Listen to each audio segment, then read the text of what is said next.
College की marksheet पर तो बस कुछ नंबर लिखे थे, लेकिन मेरी जिंदगी की असली मार्कशीट तो किसी और ने लिखी थी।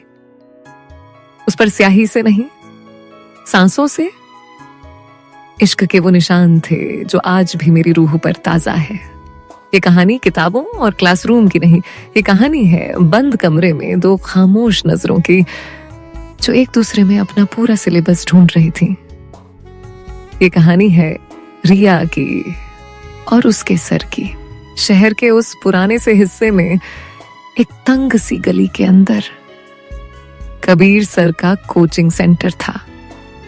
नाम था ज्ञान स्थली। पर सच कहूं, वहां ज्ञान से ज्यादा कुछ और ही मिलता था। एक कशिश, एक बेचैनी। मैं वहां फिजिक्स पढ़ने गई थी। सुना था वो मुश्किल से मुश्किल कॉन्सेप्ट को भी मक्खन की तरह समझा देते हैं। पर मुझे क्या पता था कि मैं फिजिक्स के लॉज ऑफ अट्रैक्शन अपनी ही जिंदगी में महसूस करने वाली थी। पहली बार जब मैंने उन्हें देखा तो वो क्लासरूम नहीं, वक्त ही ठहर गया था। उम्र यही कोई 28-29 साल, सफेद शर्ट जिसकी आस्तीनें कोहनी तक मुड़ी हुई, बिखरे हुए बाल और गहरी, बहुत गहरी आंखें, जैसे कोई शांत झील जिसमें न जाने कितने राज दफन हो। उन्होंने मार्कर उठाया और बोर्ड पर पहला शब्द लिखा, ग्रेविटी। ग्रेविटी, एक फोर्स जो दो ऑब्जेक्ट्स को एक दूसरे की तरफ खींचती है, जिसका मास जितना ज्यादा उसका पुल उतना ही ज्यादा। वो पूरी क्लास को पढ़ा रहे थे, पर उनकी नजरें बस एक पल को मुझ पर आकर रुकी थी। उस एक पल में मुझे लगा जैसे क्लास में सिर्फ हम दो ही थे और उनकी आंखों का मैस मेरी सोच से कहीं ज्यादा था, खिंच रही थी। पहली ही क्लास में मैं अपना पहला चैप्टर हार रही थी। मैं पढ़ाई में अच्छी थी, पर उनके सामने आते ही मेरे सारे फॉर्मूले गलत हो जाते थे। मेरे सवाल किताबों से नहीं, मेरे दिल से निकलने लगते थे। एक दिन मैं एक न्यूमेरिकल में उलझी हुई थी। सब जा चुके थे, क्लास में सिर्फ मैं और वो थे। मैं जानबूझकर रुकी थी। ये एक बहाना था उनके साथ कुछ और वक्त बिताने का। वो अपनी कुर्सी से उठे और मेरे पास आए। मेरे पास, बहुत पास। कमरा अचानक छोटा लगने लगा था। हवा में उनकी परफ्यूम की महक और पुराने कागजों की खुशबू घुल गई थी। उन्होंने मेरी नोटबुक पर झुककर सवाल देखा।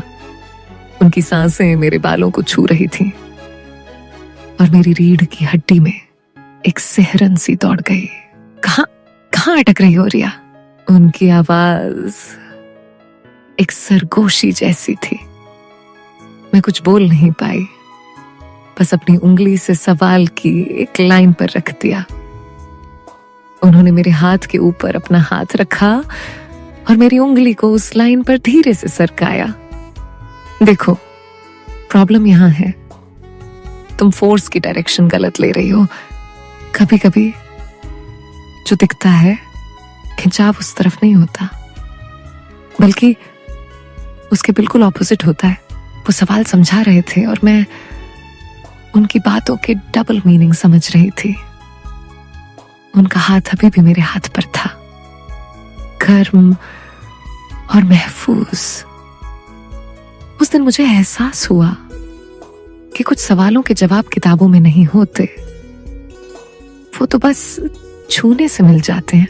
उस शाम बहुत तेज बारिश हुई, इतनी तेज कि घर जाना नामुमकिन था।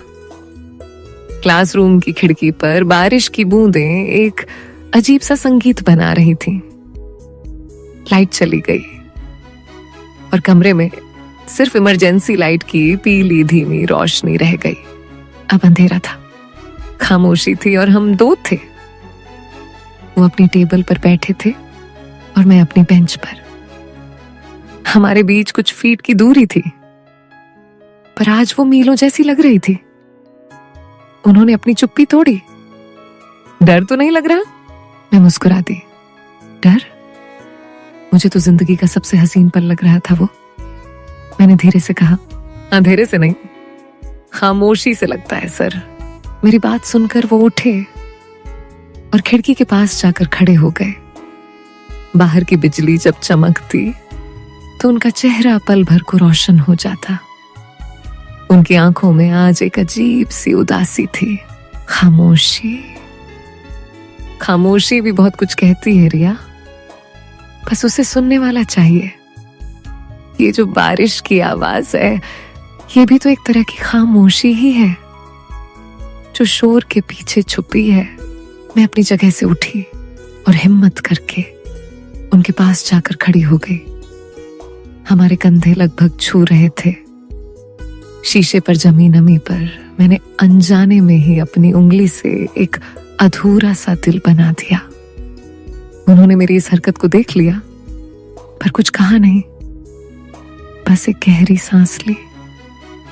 उस एक सांस में हजारों अनकही बातें थीं। कमरे में नमी बढ़ रही थी, शीशे पर भी और शायद हमारे रिश्तों पर भी। हमारी एक्स्ट्रा क्लासेस अब रोज की बात हो गई थी, पर अब पढ़ाई कम और बातें ज्यादा होती थी। वो बातें जो सिलेबस का हिस्सा नहीं थी। एक दिन मैं उनकी टेबल पर रखी एक पुरानी सी डायरी देख रही थी। ये क्या है सर? कुछ नहीं, बस ऐसे ही कुछ पुरानी आदतें। उन्होंने वो डायरी मेरे हाथ से ले ली जैसे कोई अपना राज छुपा रहा हो, पर उसके बदले में उन्होंने शेल्फ से एक किताब निकाली। वो एक शायरी की किताब थी। ये पढ़ो, कभी कभी फिजिक्स के नियम समझने के लिए शायरी समझनी पड़ती है। उन्होंने किताब का एक पन्ना खोला। उस पर एक कविता थी, इंतजार। उन्होंने वो कविता पढ़नी शुरू की।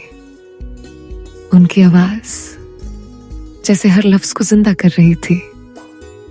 वो पढ़ रहे थे और मेरी तरफ देख रहे थे। लाइनें थीं, तेरे आने की आहट से ये दिल धड़कता है, तू नहीं आता पर तेरा एहसास यहीं रहता है। हर पल, हर सांस में बस एक ही सवाल है, ये इंतजार है या इश्क का कोई नया बवाल है। कविता खत्म हुई पर उनकी आंखें वो मुझ पर ही थमी रहीं। ऐसा लगा जैसे वो किताब से नहीं, अपनी रूह से ये लाइनें पढ़ रहे थे और सवाल मुझसे पूछ रहे थे। मैंने कांपती हुई आवाज में पूछा, किसका किसका इंतजार कर रहे हैं सर? उन्होंने एक लंबी गहरी सांस ली, किताब बंद की और मेरी आंखों में देखते हुए कहा, उस जवाब का जो मुझे पता है मुझे कभी नहीं मिलेगा।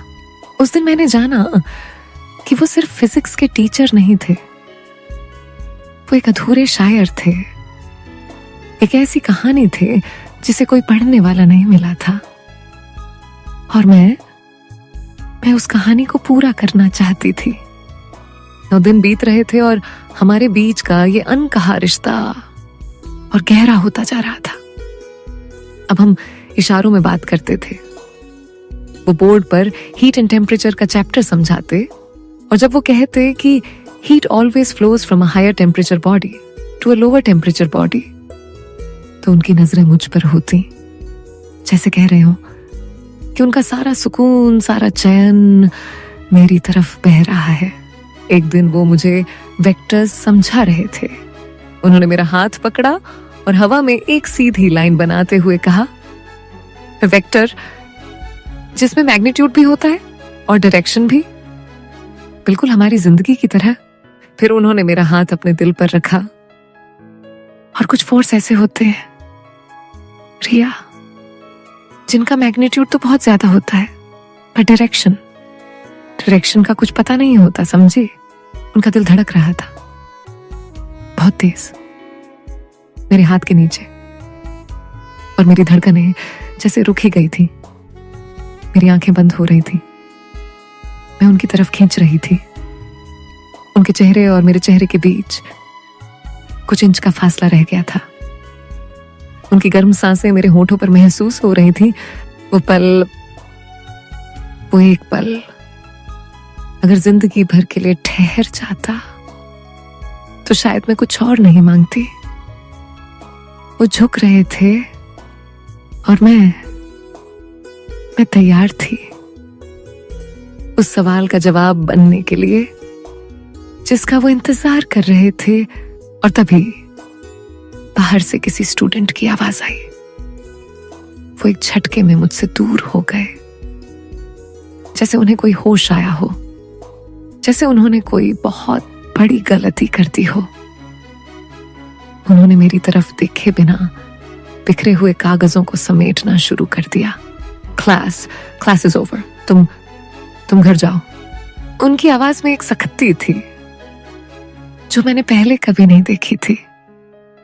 एक दूरी थी जो वो अचानक से बना रहे थे। मैं बिना कुछ कहे वहां से चली आई। उस रात न बारिश थी न अंधेरा, पर मेरी दुनिया में एक अजीब सी खामोशी छा गई थी। उस एक पल में उन्होंने मुझे सब कुछ देकर सब कुछ छीन लिया था। उन्होंने मुझे सिर्फ छुआ नहीं था, उन्होंने मेरी रूह को छुआ था। उन्होंने एक चैप्टर शुरू किया था पर उसे अधूरा छोड़ दिया था। क्यों? वो मुझसे दूर क्यों भाग रहे थे? क्या ये कशिश सिर्फ मेरी तरफ से थी, या वो भी उसी आग में जल रहे थे जिसमें मैं जल रही थी? अगले दिन जब मैं क्लास में गई तो वो ऐसे थे जैसे मुझे जानते ही ना हो। वही कबीर सर, पर उनकी आंखों में वो झील नहीं, एक रेगिस्तान था।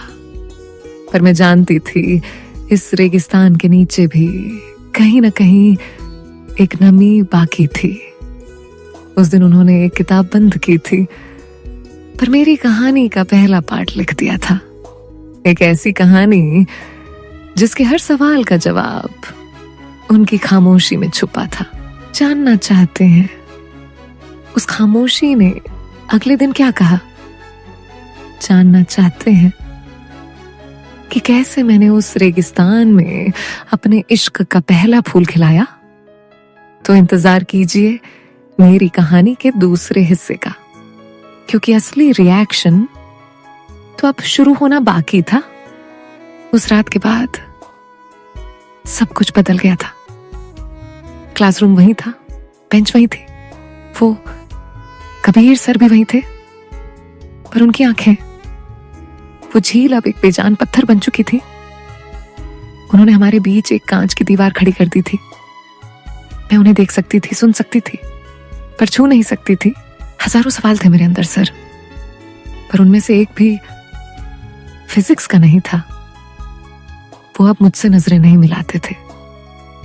अगर मैं कोई सवाल पूछती तो वो पूरी क्लास की तरफ देखकर जवाब देते। वो रिया को नहीं, एक रोल नंबर को पढ़ा रहे थे। उनका हर इग्नोर मेरे दिल पर एक खरोंच की तरह लगता था। पर मैं भी हार मानने वालों में से नहीं थी। अगर उन्होंने दीवार बनाई थी तो उसमें दरवाजा बनाना मुझे आता था। मैंने फैसला कर लिया था, अगर वो अपनी खामोशी नहीं तोड़ेंगे तो उसे तोड़ने का काम मेरा होगा। अगले दिन मैं क्लास के बाद फिर रुकी। उनके चेहरे पर एक बेचैनी थी। वो चाहते थे कि मैं चली जाऊं, पर मैं अपनी जगह से नहीं हिली। वो अपनी किताबें समेटने लगे। मैंने अपने बैग से वही शायरी की किताब निकाली। इंतजार, एक सवाल था सर, इसी किताब से। उन्होंने मजबूरी में मेरी तरफ देखा। उनकी आंखों में एक तूफान था जिसे वो छिपाने की नाकाम कोशिश कर रहे थे। मैंने एक पन्ना खोला। इस लाइन का मतलब क्या है सर? मैंने पढ़ना शुरू किया। डरता हूं मैं अपनी ही धड़कनों की आहट से, कहीं ये दुनिया छीन न ले तुझे मेरी चाहत से। मैंने किताब बंद की। मेरी आंखें सीधी उनकी आंखों में देख रही थी। मैंने पूछा, शायर शायर किस चीज से डर रहा है सर? अपनी चाहत से या दुनिया से? ये सवाल फिजिक्स का नहीं था, ये सवाल हमारा था। वो कांप गए। उनके हाथ से मारकर छूट कर नीचे गिर गया। नहीं सर, ये एहसास है, और आप इन एहसासों से भाग रहे हैं। क्यों? वो कोई जवाब दिए बिना तेजी से दरवाजे की तरफ बढ़ गए और बाहर निकल गए। पर आज वो अपनी हार और मेरा सवाल दोनों क्लासरूम में छोड़ गए थे। उस दिन के बाद वो 2 दिन कोचिंग नहीं आए। मेरा दिल बैठ गया था। लगा शायद मैंने उन्हें हमेशा के लिए खो दिया। तीसरे दिन मैं हिम्मत हार कर उनके घर का पता ढूंढते हुए पहुंच गई। एक छोटा सा पुराना अपार्टमेंट जिसकी बालकनी किताबों से भरी थी। उन्होंने दरवाजा खोला। 2 दिन की बड़ी हुई दाढ़ी, बिखरे बाल और वही सफेद शर्ट जो अब मैली लग रही थी। मुझे सामने देखकर उनकी आंखें जैसे जम सी गईं। मुझे मेरा जवाब चाहिए सर। उन्होंने मुझे अंदर आने का रास्ता दे दिया। छोटा सा कमरा जिसमें किताबों के सिवा कुछ नहीं था। हवा में एक अजीब सी उदासी और अकेलेपन की महक थी। मैं उनके सामने खड़ी थी और आज मेरी आंखों में आंसू थे। क्यों कर रहे हैं आप ऐसा? क्यों भाग रहे हैं मुझसे और खुद से? उस दिन आपकी आंखों में मैंने सिर्फ एक टीचर नहीं, एक हम सफर देखा था। क्या वो मेरा वहम था? वो खामोश रहे। मैं और टूट गई। बोलिए ना सर, आपका इग्नोर करना मुझे मार रहा है। इससे अच्छा है आप कह दीजिए कि ऐसा कुछ नहीं है। मैं चली जाऊंगी हमेशा के लिए। मेरी ये बात सुनकर सालों से बना उनका बांध टूट गया। वो 2 कदम आगे बढ़े और पहली बार उन्होंने अपनी सारी बंदिशें तोड़ दी। उन्होंने अपना हाथ बढ़ाकर मेरे गाल से मेरे आंसू को पोंछा। उनका स्पर्श जैसे मेरे बंजर दिल पर बारिश की पहली बूंद हो। उन्होंने मेरी आंखों में देखा और आज उनकी आंखों में कोई पर्दा नहीं था। वहम नहीं था रिया, हकीकत थी। वो हकीकत जिससे मैं डरता हूं। मैं तुम्हारा टीचर हूं और तुम मेरी स्टूडेंट। ये दुनिया, ये समाज हमारे इस रिलेशन को कोई नाम नहीं देगा। वो इसे गलत समझेगा। उन्होंने मेरा हाथ थामा और उसे अपने दिल पर रख दिया। ये जब भी तुम्हारे सामने होता है, सारे लॉज, सारे रूल्स भूल जाता है। मैं इक्वेशंस बैलेंस करने वाला इंसान हूं रिया, और तुम मेरी जिंदगी की वो वेरिएबल हो जिसने मेरी पूरी इक्वेशन ही अनबैलेंस कर दी है। मैं तुमसे दूर भागने की जितनी कोशिश करता हूं, तुम्हारी ग्रेविटी मुझे उतना ही अपनी तरफ खींच लेती है। आखिरकार खामोशी टूट चुकी थी। उन्होंने वो सब कह दिया था जो मैं सुनना चाहती थी। उनकी पकड़ मेरे हाथ पर मजबूत हो गई। वो मेरे और करीब आ गए। उनकी आंखों में प्यार था, पर साथ में एक डर भी था, एक बेबसी थी। और आज फैसला मुझे करना था। मैंने अपने आंसू पोंछे और एक गहरी सांस ली। मैंने उनके हाथों से अपना हाथ छुड़ाया। उनके चेहरे पर एक पल को लगा जैसे मैंने उन्हें रिजेक्ट कर दिया हो, पर मैं मुस्कुराई, एक समझदारी वाली मुस्कुराहट। तो ठीक है सर, आप सही कह रहे हैं। अभी आप मेरे सर हैं और मैं आपकी स्टूडेंट। ये चैप्टर हम यहीं क्लोज करते हैं। उनकी आंखों में दर्द तैर गया। लेकिन ने उनकी उम्मीद को फिर से जिंदा कर दिया। लेकिन जिस दिन मेरे हाथ में इस कॉलेज की डिग्री होगी और मेरे नाम के आगे से स्टूडेंट शब्द हट जाएगा और आपके नाम के आगे से सर का पर्दा, उस दिन आप सिर्फ कबीर होंगे और मैं सिर्फ रिया। मैं दरवाजे की तरफ मुड़ी और मुड़कर उन्हें आखिरी बार देखा। उस दिन हम अपनी कहानी का पहला नया इंट्रोडक्शन लिखेंगे। एक ऐसा सिलेबस जिसमें कोई नियम नहीं होंगे, कोई डर नहीं होगा, सिर्फ हम होंगे। तब तक के लिए क्या आप इंतजार करेंगे? कबीर। पहली बार मैंने उन्हें सर नहीं कहा था। कबीर सुनते ही उनकी आंखों में जो चमक आई वो हजारों सूर्यों से ज्यादा रोशन थी। उनके लबों पर एक मुस्कान आई, एक सच्ची सुकून भरी मुस्कान। उन्होंने धीरे से सर हिलाया। उस दिन मैं उनके घर से निकली नहीं थी, आजाद हुई थी। एक ऐसे रिश्ते को आजाद करके जिसे समाज की जंजीरों की नहीं, वक्त के मरहम की जरूरत थी।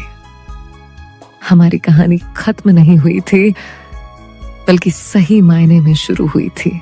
इसके बाद भी मैं उनकी क्लास में गई, पर अब जब वो पोटेंशियल और किनेटिक एनर्जी की बात करते तो हम दोनों जानते थे कि बात हमारे रुके हुए और चलते हुए इश्क की हो रही है। अब हमारी नजरें मिलती थीं, पर उनमें बेचैनी नहीं, एक वादा होता था, एक खामोश वादा। उन्होंने मुझे सिर्फ फिजिक्स नहीं पढ़ाया था, उन्होंने मुझे इश्क का सबसे मुश्किल सबक सिखाया था, सब्र। लोग कहते हैं मैंने 3 साल में अपनी डिग्री पूरी की, पर सच तो ये है कि मैंने 3 साल का इंतजार पूरा किया था।